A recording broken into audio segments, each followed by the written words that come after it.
Hey everyone, in this video we are looking at an Ovington Brothers French carriage clock, and these clocks, were made, I believe, throughout the 1800s, so I have no idea exactly what year this one was made, other than being stamped, made in France. Back here, also on the door, there is a number 542 right there.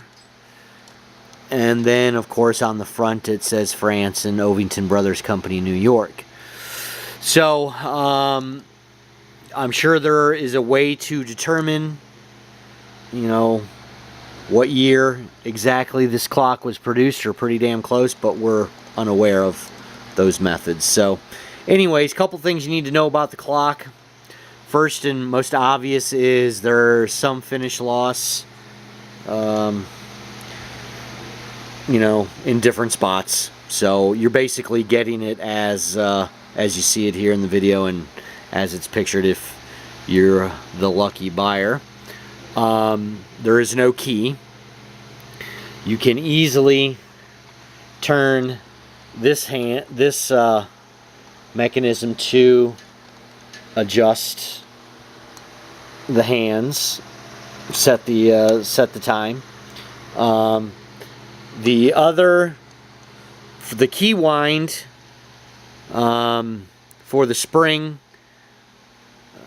we put a adjustable wrench on there, so all flat edges, of course, and attempted to turn it, and it is wound pretty tight. So which is the next issue, and that is it will not stay running. So what we've done in the past with clocks like this, with pocket watches, and I will show you here so you can see the movement, is if you give them a little bit of a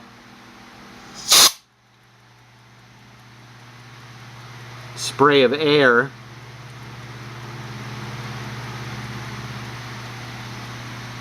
you can see that kind of jump starts that movement. Well, of course, this thing's probably needs to be cleaned, lubricated, whatnot, and a lot of times if you can continue to advance that movement until that spring loosens up a little bit, it'll start running and it will stay running.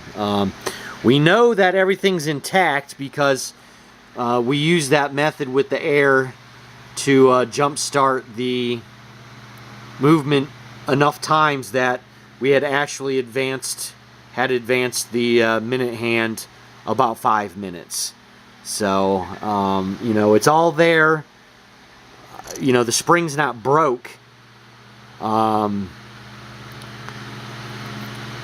It's just, we believe, wound so tight that it needs to be cleaned, lubricated, loosened up. Anyways, it is what it is. The glass, there's a few imperfections in the glass. There's a little chip in the corner of the front pane right there. This one looks to be in pretty good condition on the side. The back piece, there was no glass when we bought the clock. We went to our local hardware store, and I had a piece cut and then brought it home and literally beveled the edges to get it to fit. There are 6 screws. They're all intact. The threads are all good, so we didn't damage anything by installing that piece of glass. You can even see right there's a little bit of a grind mark on the glass where unfortunately I went over the edge. But it's very presentable. It's not original, but for the guy who wants an awesome carriage clock and is going to get it probably at a fraction of the asking prices of many of the examples on eBay, then this is going to be for you. Last side of the bevel glass, you see there's a chip there and another chip right there. All this was like this when we bought the clock. So there's the bottom We're going to remove any of that label residue and stuff. But beautiful 1800s Ovington Brothers French carriage clock. Thanks for looking.